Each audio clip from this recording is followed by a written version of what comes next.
হায় রে দুনিয়া, একটা জিনিস একটু চিন্তা করে দেখো।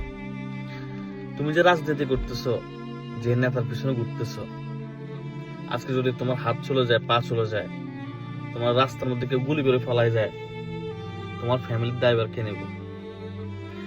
সাদ্দামের কথা চিন্তা করো। 11 মাস থেকে জেলে, 9 মাসের একটা বাচ্চা হয়েছে। মানে সে জেলে যাওয়ার পরে তার একটা বাচ্চা হয়েছে, জেলে যাওয়ার 2 মাস পরে একটা বাচ্চা হয়েছে। সে বাচ্চা 9 মাস বয়স, গতকালকে বাসায় তার ওয়াইফ এবং তার বাচ্চার মরদেহ, ওয়াইফের মরদেহটা ছিল ঝুলন্ত, আর বাচ্চার নিতর দেহটা ছিল ফ্লোর উপরে পড়া।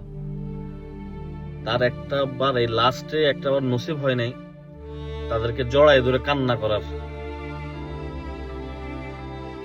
তাদেরকে মাটি দেওয়ার।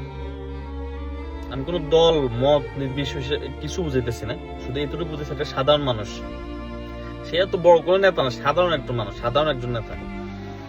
কিন্তু সেই সাদ্দাম বিগত দিনগুলোতে যে লোকগুলোর পিছনে ছিল, আজকে কি তাকে ছুটানোর জন্য, কিংবা সে যে 11 মাস জেলের মধ্যে ছিল, তাকে দাও, তার পরিবারকে 1 কেজি চাউল, 1 কেজি ডাউল দিয়ে আসছে, বাসায় দেয় নাই।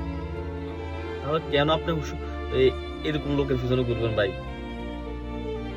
এমন রাজনীতি কেন করবেন? রাজনীতি করেন সুন্দরভাবে, নর্মাল ভাবে রাজনীতি করেন।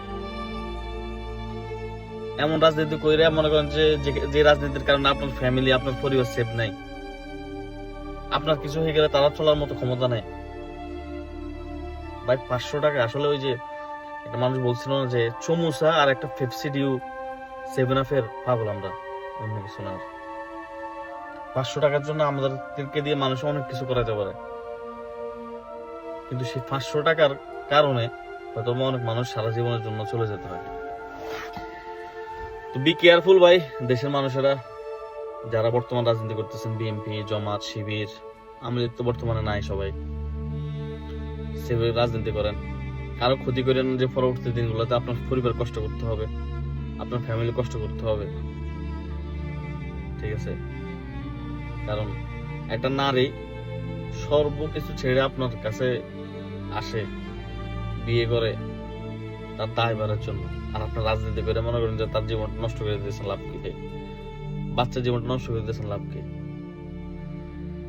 আপনার দায়ভার কেউ নেবে না, আপনার পরিবারের দায়ভার কেউ নেবে না।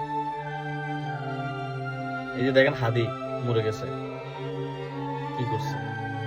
আজকে হাসনাতকে মেরে ফেলুক, সারজিৎকে মেরে ফেলুক, তাও এই কয়েকদিন চলবে একটু, এই রাস্তাঘাটে বস খালাস, এর থেকে আর বেশি কিছু না। সবাই সবার সেভে থাকেন, সুন্দর রাজনীতি করেন, দেশকে উন্নত করেন। সবার জন্য ভালোবাসার শুভকামনা। 12 তারিখে ভোট হইতেছে, যে জিতুক ইনশাআল্লাহ, আশা করি ভালো কিছু হবে।